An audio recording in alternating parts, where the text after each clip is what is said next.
Welcome to Digital Marketing for Contractors, a podcast for home improvement contractors to help you crush your lead goals and take your business to the next level. Join us each episode as we give you powerful insights and practical tips on the best digital marketing strategies to help you grow your home improvement business. Let's get started. Welcome back to Digital Marketing for Contractors. I'm Meredith Medlin. And I am Caitlyn Noble. We work exclusively with home improvement contractors, windows, roofing, siding, baths, gutters, companies doing somewhere between $3 and $30 million in annual revenue. And today's topic is one that comes up in basically every onboarding call that we have with our clients.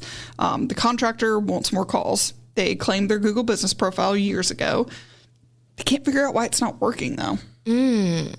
So let's get into that.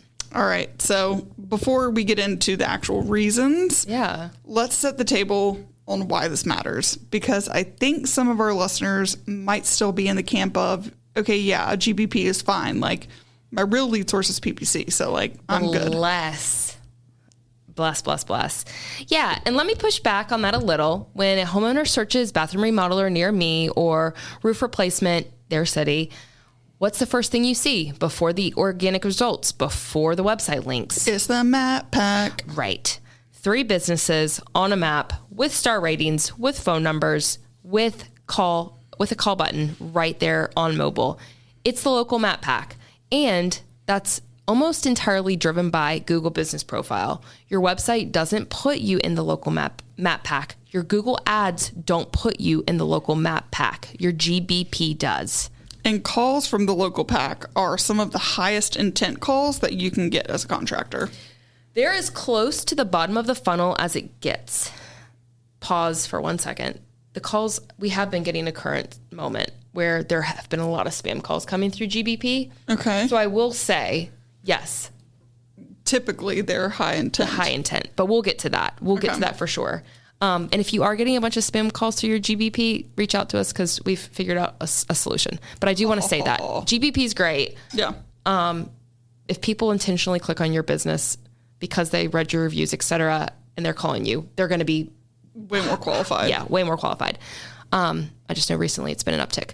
Okay, sorry. So back to that. Let's get into like why though GBP isn't working for most contractors despite it being free. All right.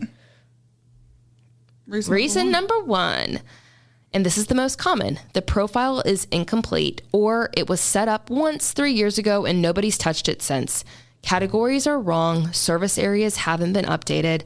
The services list is empty or generic. There's no description, or the description is one sentence. Yeah. And I mean, obviously things change. Google Business Profile features change all the time. So if you set it up even a year ago and haven't done anything to it, there's a ton of new stuff that you should have filled out or optimized. So let's walk through what a fully optimized profile actually looks like right now. Sure. Start with categories. You get 1 primary category and you can add up to 9 secondary categories. This is 2026. This always could change. But timestamp right now. Don't hold us to it. The primary category is the most important ranking signal in your entire profile. If you're a bath remodeler and your primary category is contractor instead of bathroom remodeler, you're going to lose to every competitor who picked the right specific category. Yeah, that's a huge one. And I think a lot of contractors set this up, 6 years ago, and there were categories that were much less specific than they are now. Yep. And they just haven't taken the time to go back and update it. Literally just saw that exact instance today. Yeah. Google adds new categories all the time. Window installation service is a category. Roofing contractor is a category. Siding contractor is a category. Get specific. Match your primary product. Then use your secondary categories for the other things you do. Okay, so what about services? Sure. Okay, so we've got categories now. We've got services, which is a section most contractors completely ignore. You can list out every service you offer with a description and price range. Google uses that when matching your business to specific search queries. So if a homeowner searches tub to shower conversion near me and you have tub to shower conversion listed as a service with a description, you have a much better chance of servicing for that query than if you just have bathroom remodeler as your category and nothing else. Right. So what else? We've got service area, hours, attributes. Service area is huge. I get this question all the time for our audience because most replacement contractors don't have a storefront customers walk into. We call them showrooms. So you're a service area business, not a brick and mortar. You define the cities and zip codes you serve.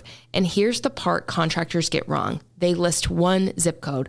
The zip code is the office that they're in. Thank you. You can list up to 20 service areas. Use them. If you serve 15 towns, list all 15. 100%. And hours, even the simple stuff like that. If your profile says you're closed Saturday, but your call center is taking Saturday calls, that's a missed signal. Right. Hours, holidays, special hours. Then attributes. Women owned. Yeah. Veteran owned. Free estimates, online appointments, all of these are searchable filters now. Homeowners can filter the local pack by free estimates. If you don't check the box, you don't show up in that filtered view. So step one for everybody listening right now, go ahead and pull up your profile and go through it field by field. Check it out. Don't just assume that you have it all filled out. Don't. The number of times we audit a profile and find empty fields, wrong categories, missing services is almost universal, even with companies doing $20 million in revenue. Okay, so let's move along to reason number 2. Reviews. We've talked a lot about reviews in the past, y'all. Yeah. If you need more, we're going to give it to you. Yep. And there are 3 things contractors get wrong about reviews: volume, recency, and response. So let's take those one at a time. Let's start with volume. We love talking about this on the podcast. Volume is straightforward, but it's also the area where contractors are most often beat by their competitors. If you've got 150 reviews and the company 3 miles away has 600, Google sees that. Volume is a confidence signal. It's not the only signal, but it's a heavy one. And if you don't have a systematic process for asking every customer for a review, you're going to fall behind slowly every month until you're just behind. And by systematic, you mean? I mean, it's built into your post-install process. The minute the install is done and the homeowner is happy, somebody, your project manager, your installer, your office, is sending a text or an email with a direct link to your Google review page, not leave us a review with no link, a direct one-tap link. And then there's a follow-up if they don't leave a review within a few days. Right. And okay, recency is the one I think gets overlooked the most. Yeah, and it's important. Google looks at when reviews were posted, not just how many you have. If your most recent review is from 8 months ago, my gosh, that's a problem. Even if you have 400 reviews total, it signals to Google that maybe this business isn't active anymore. Maybe they're just not doing as much work. Maybe customers aren't as happy. The algorithm doesn't know, but it makes assumptions based on the data that it sees. Right. So a steady drip of reviews is better than a lot at one time. Oh my gosh, way better. 5 reviews a month, every month for a year. That's better than 50 reviews in 1 month and then nothing. Okay. And responses. We're laughing we because just did an episode on this. We just did an episode on this, but I'm so glad we're just reiterating it. Yeah, I mean, we people might not have listened to that one. Yeah, I mean, why? Like, yeah. And it's always good to hear things 17 times. That's what we always tell our clients. Yeah. You know, you got to keep reaching out. 7 times they're going to have to see your business. So here's the 7th time in terms of how to respond to a review. Hit them. You have to respond to every single review. 5-star, 1-star, doesn't matter. And not with, thanks for your feedback. Actually respond. Reference what they said. Use their first name. If they mention the installer in your response. Google reads those responses. It's another piece of unique, fresh, business-specific text on your profile. And it shows the algorithm, the homeowner's reading the profile, that you're an engaged business. Right. And even negative reviews. I know that is one that stresses contractors out a bit. Yeah, I get it. I had a client that got a 1-star today. It's not fun, but You cannot get defensive. You cannot argue. Acknowledge the issue. Take it offline. Offer to make it right. That's exactly what my client did. They called the person up directly. A thoughtful response to a 1-star review actually builds more trust than a perfect 5-star average, because homeowners reading the profile see how you handle problems. That matters more than you think. For sure. All right. Reason number 3. I'm so glad we're not talking about reviews anymore for reason number 3. Yep. Here we go. Photos and post. This is where the freshness signal really comes into play. I like that, the freshness signal. Freshness signal. Most contractor profiles have a logo, an exterior shot of the office building, and maybe 4 or 5 project photos that were uploaded in 2021. Throwback. And, meanwhile, the algorithm is looking for something different. Exactly. Activity, recency, real, ongoing business operations. The way you signal that on a GBP is by adding new photos regularly. Job site photos, before and afters, crew photos, truck wraps, any visual content that shows you're actively doing work right now. Okay, but what do we mean when we say regularly? Exactly. A photo a week at minimum. Okay. More is better. And these don't have to be professional shots. Of course they can't be. A clean phone camera. I love that. A clean phone camera photo, because we know y'all put your fingers in those camera lenses, of a finished bathroom remodel taken right after install, uploaded that day. That's perfect. Right. So, okay, what about Google Posts? Yes, we're using all the words, y'all, but all of this is photos, so important. Reviews. Services, categories. Posts are an underused feature. They're basically little updates that show up on your profile. Promotions, events, news, recent jobs. Most post types expire after 7 days, so you've got to keep refreshing them. But every time you publish one, you're feeding Google a fresh piece of content tied to your profile. So it's fresh content. Is there a ranking impact, or is it more about conversion when somebody's already on the profile? Both. But the conversion impact is bigger than the ranking impact.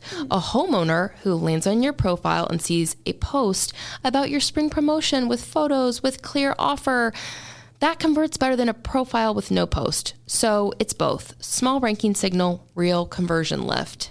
Okay. And I want to call out something that ties back to the photo conversation. A lot of our clients have this problem. I get it. The project manager takes great photos for the install team, but then those photos just kind of die on the project manager's phone. They never make it to the GBP. They never make it to Instagram, and they don't make it anywhere a customer can actually see them. Yeah, that is, I yawned because we see too much of it. That's a process problem more than a marketing problem. The photos exist. They're just not making it where they need to go. Build the workflow. Whoever's on the install sends crew, the crew needs to send 3 photos per job into a shared drop somehow. And somebody on the marketing side, even part-time, can take the best ones and post it. Exactly. Make it easy on yourself. Number 4, we're going to talk about, it's a little bit harder because there's stuff that you can't fully control. This is probably the most important of all of them, because this is exactly what you said. Proximity. Google's local authority, and this is as of, May 2026. But as of right now, Google's local algorithm weighs how close your business is to the person searching. Yeah. If a homeowner is in a town 25 miles from your office and there's a competitor right in that town, you're at a disadvantage on proximity alone. Even if you serve the area, even if you have more reviews, even if your profile is better optimized. Yeah, and it sucks, but there's nothing you can do about that. And your office is located where it's located. That's just how GBP works. Yeah. Not without moving, no. No. But there are things that you can do to compete in those outlying markets. Number 1, make sure those service areas are listed on your profile. Number 2, build out location pages on your website for those cities. Pages like roof replacement in Raleigh, North Carolina, with real content, real photos of jobs in that area, real testimonials from customers in that town. That signals geographic relevance to Google, even if the office isn't physically there. Right. And what's number 3? You won't believe it, y'all. We are going to get reviews from customers in those areas. Good day. When somebody leaves a review, if they have location enabled, Google associates the review with that geography.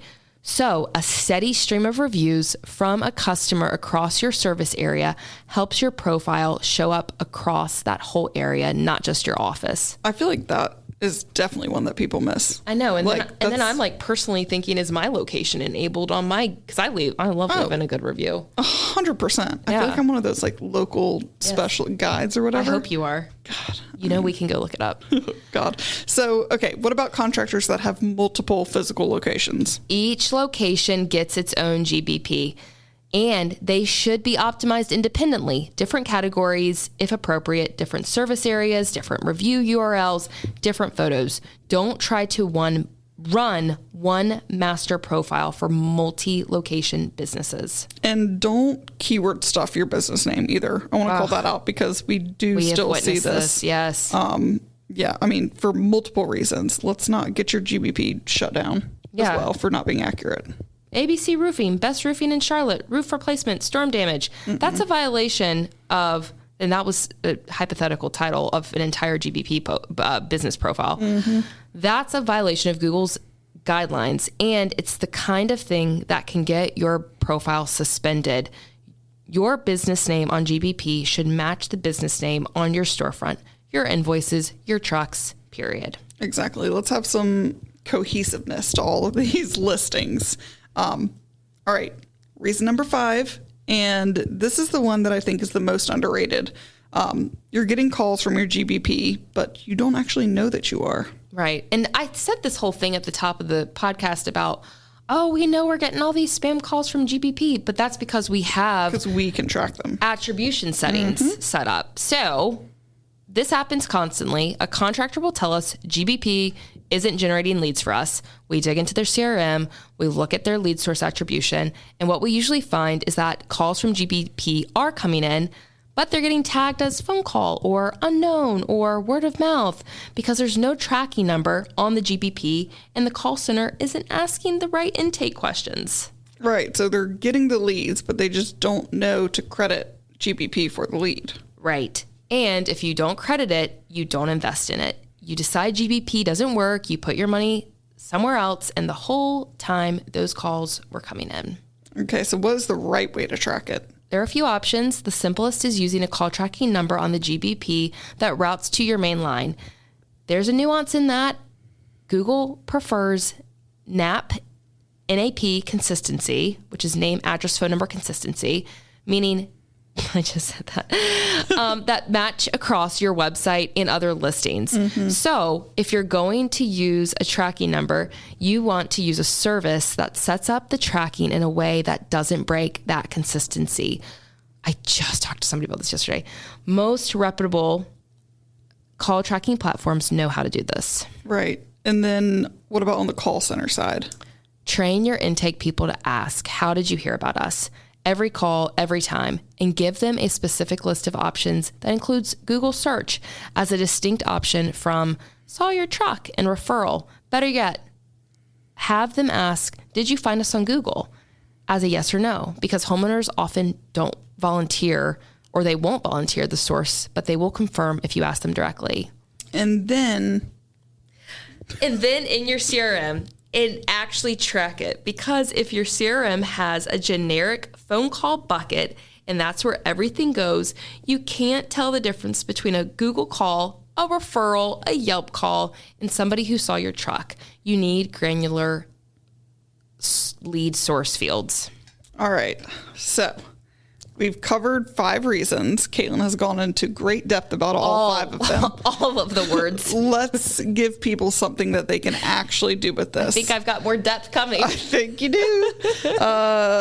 You like to use a good, better, best framework, right? I think you're going to start with good. Am I? Yeah. I think this is the way you need to prioritize. So if you're contractors that you're listening and you don't have unlimited time or budget, we're going to stack this work in the ways that make sense. Let's start with good. Okay. So good is what you can do in the next 30 days, mostly with internal resources. So there's no agency required. Audit your profile field by field. Fix the categories, fill in the services, write a real description, update your service areas, update your hours, check every attribute box that applies to you, and then go ahead and upload 20 photos. They can be recent jobs, your team, your trucks, your office. Respond to every unanswered review. That's the good tier. That's you doing the basics right. And how big a difference can that make on its own? I mean, for a contractor's profile was currently a mess, which is a lot of them. The basics alone can move them from showing up sporadically to consistently appearing in the local pack. So all of your main service categories you'll start showing up for. And that's not a guarantee of the top spot, but it's a real lift. So, we've seen contractors get a meaningful jump in profile views just from that good tier work. Gorgeous. Okay, Meredith. Hit him with the better. Let's do better. Better is when you start treating it as an ongoing channel. It's not set it and forget it. Quarterly cadence. You've got a systematic review generation process running where a text is going out after every install and you have a follow-up sequence in place. You're posting photos at least weekly. That sounds like the best. I mean, hey, you're publishing Google posts for better promotions and seasonal content. You've added your call tracking number that routes to your main line, and you're auditing your profile every month for Google's changes because they make them and roll them out all the time. So don't sleep on new changes happening constantly. And you honestly can't sleep on a real review response strategy either. Don't ever sleep on reviews. Every review needs to be responded to within a couple of days and in a way that is specific and human. That is going to be better. Okay, bring it home, sis. Best. So best is when your GBP is fully integrated into your broader digital marketing strategy. Your local pages on your website are reinforcing what you have in your GBP as your service areas. Your review velocity is consistently outpacing your competitors. You're building location-specific landing pages for your top service area cities. You've even got monthly reporting that shows you GBP performance against everything else. So Google Ads, organic search, paid social, Yelp, you are truly managing that profile and measuring it against your business goals, not just by keeping it clean and tidy. And what does monthly reporting on GBP actually look like? What are the metrics? Okay, so you're going to want to look at profile views, search impressions, broken down by direct versus discovery searches, calls, we just talked about that, actual calls with a number attributable to GBP, direction requests, website clicks, photo views, message volume. If you have your messaging on, you should do that if you are able. I think we talked about that on another podcast, Sure did. And then the conversion side, leads from GBP, appointments that were set, and sales that were closed. The whole funnel attributed back to the channel. Whew, that was a lot. It was a lot. Let's make sure that we send people off with a clear next step because a lot of words were said. If somebody is listening to this on a Friday, what are they doing Monday? First thing, you're going to pull up your Google business profile and audit it field by field and look at it honestly. Are categories right? Are the services filled in? Are photos recent? Are reviews being responded to? Make a list of every gap. Okay, what's next? Sit down with your call center manager or whoever does the intake and look at your lead source attribution for how the last 90 days, like just look at your lead source attribution for the last 90 days from calls. How many calls are tagged Google or GBP? If that number looks low, the question is, are you actually not getting calls or are you getting them and not crediting them? And third, check your most recent review date. If it's older than 2 weeks, you have a review generation process problem. That's the biggest leading indicator that this channel is going to keep underperforming. Fix the problem before you do anything else because reviews are the compounding asset. Oh, Caitlyn, thank you for walking us through this. Is there anything else before we wrap up? Just this. Your Google business profile is probably the highest ROI channel, digital channel, that you have access to, and it's free. Oh, ow. Every dollar you're spending on Google Ads is competing for the same audience the local PAC reaches organically. So if your GBP isn't optimized, you're paying for clicks you could have gotten for free. Treat it as the channel that it is. And if you want help with this, the auditing your profile thing, the building out the systems, getting the tracking right, we can help. That's exactly what we do. So head to fatcatstrategies.com and book a strategy call. We'll take a look at your profile and we will tell you exactly where the gaps are and what they're costing you. And if you listen to the last episode, you also know the questions to ask us. Yes, you do. Thank you guys, as always, for listening to Digital Marketing for Contractors. I'm going to play Mahjong. I don't know about you, Meredith. I am not going to play Mahjong, but that sounds pretty sick, honestly. She's going to go play Mahjong. I'm going to go do something else, and we will see you next time. See y'all. Bye. Digital Marketing for Contractors is created by Fat Cat Strategies. For more information, visit fatcatstrategies.com.